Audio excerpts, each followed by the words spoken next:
As Philip II of Macedon was conquering Greek city-states left and right, Sparta was left alone.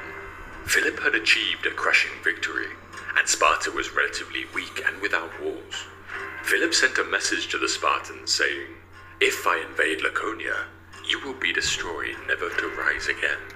The Spartans replied with one word: "If."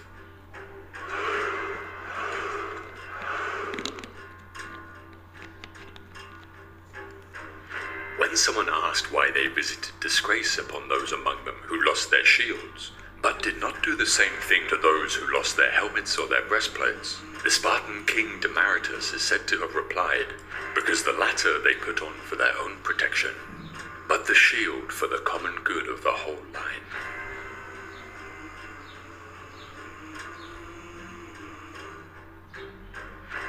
Feel no fear before the multitude of men.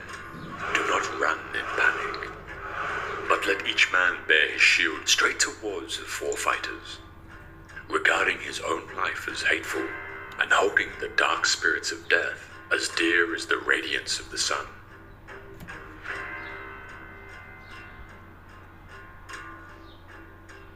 Xerxes wrote to him, "It is possible for you, not by fighting against God, but by ranging yourself to my side, to be the sole ruler of Greece." But he wrote in reply, "If you had any knowledge of the noble things in life, you would refrain from coveting others' possessions. But for me to die for Greece is better than to be the sole ruler over the people of my race." When Xerxes wrote again, "Hand over your arms," he wrote in reply, "Come and take them."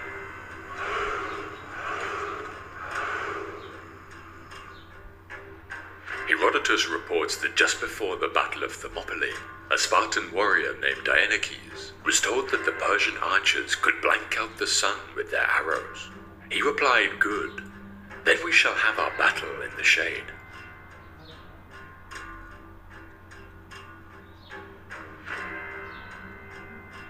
It was natural for Spartan women to think and speak as Gorgo, the wife of Leonidas, is said to have done. When some foreign lady, as it would seem, told her that the women of Lacedaemon were the only women of the world who could rule men, "With good reason," she said, "for we are the only women who bring forth men."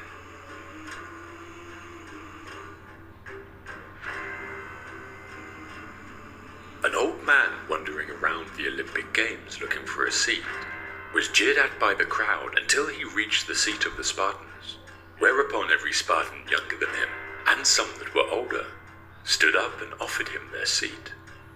The crowd applauded, and the old man turned to them with a sigh, saying, "All Greeks know what is right, but only the Spartans do it."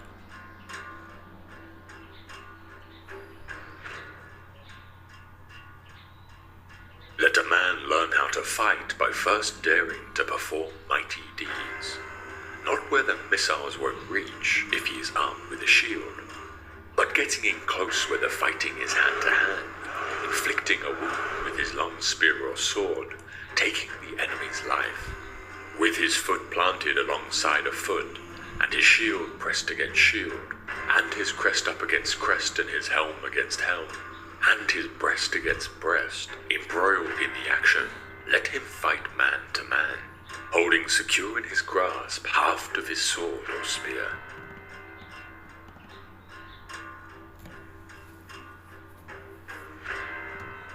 Rise up, warriors, take your stand at one another's sides, our feet set wide and rooted like oaks in the ground.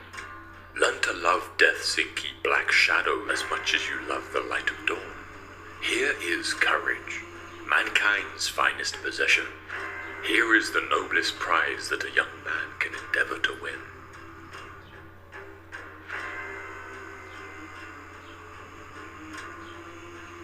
The Spartans are the equal of any men when they fight as individuals.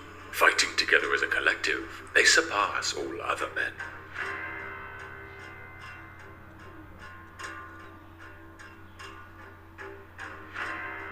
Bias, caught in an ambush by Iphicrates, the Athenian general, and asked by his soldiers what was to be done, said, What else except for you to save your lives, and for me to die fighting?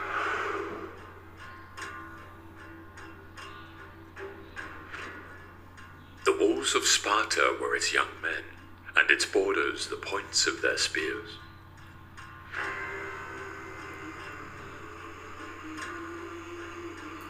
In answer to the man who sought to know why the Spartans used short daggers in war, Antalcidas said, "Because we fight close to the enemy."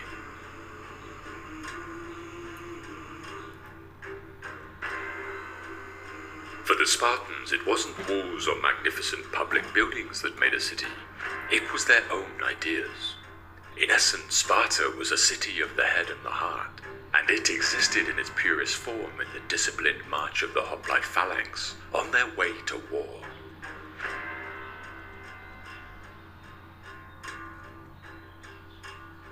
In Sparta, mothers were sent to say to their sons, "As a warrior of Sparta, come back with your shield, or on it."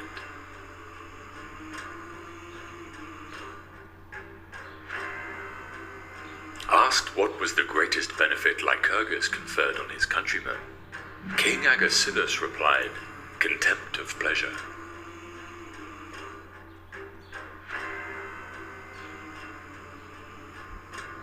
In answer to some of the citizens who desired to know, "How can we keep off invasion by armies?"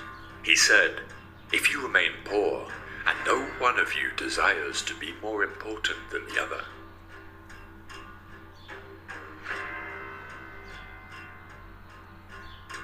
Alexander, the son of Eurycrates, when someone inquired why the Spartans did not amass money in the public treasury, so that those made guardians of it may not become corrupt.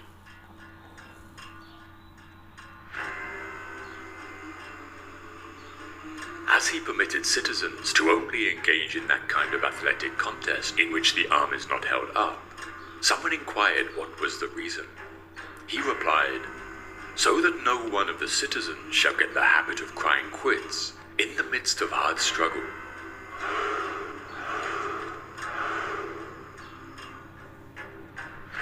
In answer to a man who raised the question how anyone could possibly rule in safety without the protection of a bodyguard, Agesilaus said, "If one rules his subjects as fathers rule their sons."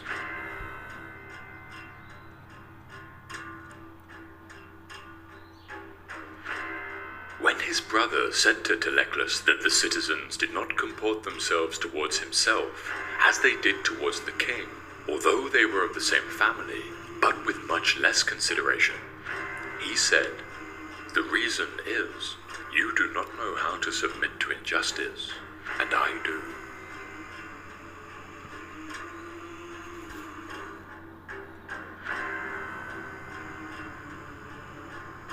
When one of the elderly men said to Agis in his old age, inasmuch as he saw the good old customs falling into desuetude and other mischievous practices creeping in, that for this reason everything was getting to be topsy-turvy in Sparta, Agis said humorously, "Things are then but following a logical course if that is what is happening. For when I was a boy, I used to hear from my father that everything was topsy-turvy among them, and my father said that when he was a boy, his father had said this to him. So nobody ought to be surprised if conditions later are worse than those earlier, but rather wonder if they grow better, or remain approximately the same."